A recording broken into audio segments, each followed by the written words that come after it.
Assalamualaikum warahmatullahi wabarakatuh. Saya akan menerangkan serba sedikit panduan bagi seorang pelajar ataupun seorang santri di dalam meraih ilmu agama.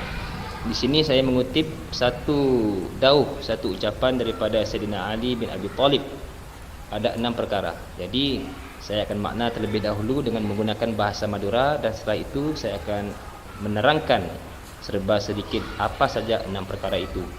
Bismillahirrahmanirrahim. Wa unshidat tor eke chungaki wakila etebuaki annahu li Ali bin Abi Thalib radhiyallahu taala anhu annahu cek saungkuna syair li Ali bin Abi Thalib radhiyallahu anhu paneka keagunganna Sayyidina Ali bin Abi Thalib ala engak la tanalu al-ilma, tak bekal oleh sampeyan al-ilma de ilmu illa kecoba bisitatin kalaben 6 perkara.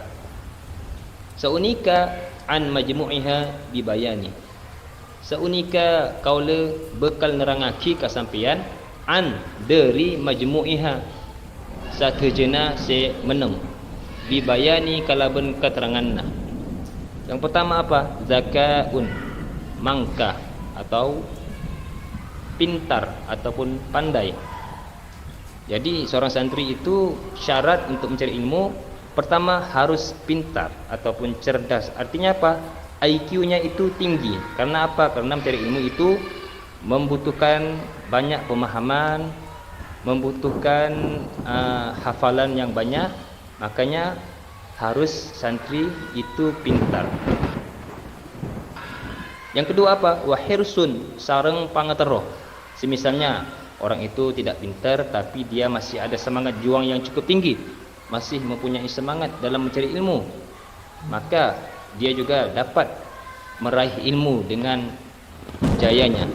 Karena apa? Syarat yang kedua itu harus ada kemahuan dari dalam diri santri itu sendiri. Semisalnya santri itu hanya pandai ataupun IQ-nya itu tinggi namun tidak ada kemahuan yang jelas, maka sulit juga untuk mencari ilmu, untuk mendapatkan ilmu sulit. Dikarenakan IQ tinggi tapi kemahuannya tidak ada. Yang ketiga apa? Wastibarun, sareng sabar. Harus sabar, mencari ilmu itu harus sabar. Kita tahu mencari ilmu itu kita membutuhkan untuk melawan hawa nafsu. Sebagai contoh di pondok biasanya, kalau di pondok itu jelas perkara-perkara yang kita lalui itu semuanya kalau difikir-fikirkan sangat membosankan. Ya, kalau kita lihat kita itu diatur dengan sedemikian rupa. Tidur harus ataupun wajib jam 12 itu tidur. Semisalnya masih ada santri yang belum tidur, itu akan dihukum. Bukan hanya itu, setelah itu wajib bangun jam 3 solat tahajud setiap hari, solat berjamaah setiap hari, antrian untuk mandi, antrian untuk kejeding, antrian untuk makan. Semuanya itu butuh akan kesabaran. Semisalnya santri itu tidak ada kesabaran, sudah tentulah dia sulit untuk meraih ilmu. Jadi pertama tadi harus pintar, yang kedua kemahuan yang cukup tinggi, yang ketiga haruslah sabar.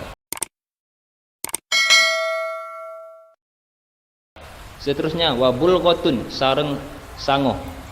Jadi mencari ilmu itu membutuhkan biaya, membutuhkan uang, membutuhkan ongkos. Ya, ini memang diperlukan. Lebih-lebih lagi pada zaman sekarang, kalau kita ingin melanjutkan pelajaran, biasanya ada yuran per bulan ataupun ada bayaran untuk setahun. Biaya untuk kita makan, biaya untuk kita hidup, semuanya membutuhkan biaya. Jadi harus punya uang. Seterusnya wa irsyadu ustazin. Guru itu haruslah pintar. Saya makna Maduranya dulu. Sareng pamoroka guru. Guru itu harus pintar.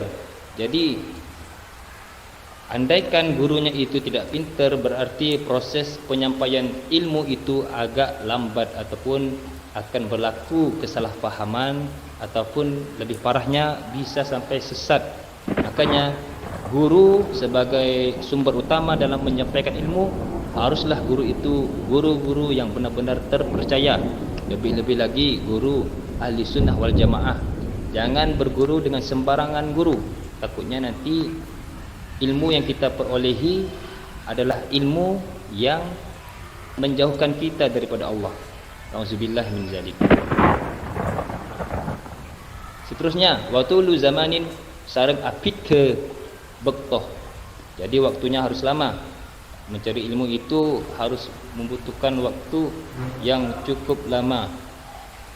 Jadi tidak hanya cuman sekadar kursus seminggu, kursus 2 minggu. Harus waktunya itu berterusan. Bahkan ada satu syair, sebagai orang muslim itu kita dituntut mencari ilmu bermula daripada kita berada di ayunan, berada di buayan hinggalah kita sampai ke liang lahat. Jadi menunjukkan sangat pentingnya, sangat lamanya kita di dalam mencari ilmu. Tidak ada waktu kita selesai mencari ilmu. Setiap hari yang berlalu haruslah kita penuhi dengan ilmu-ilmu, terlebih utama ilmu yang berkaitan dengan agama.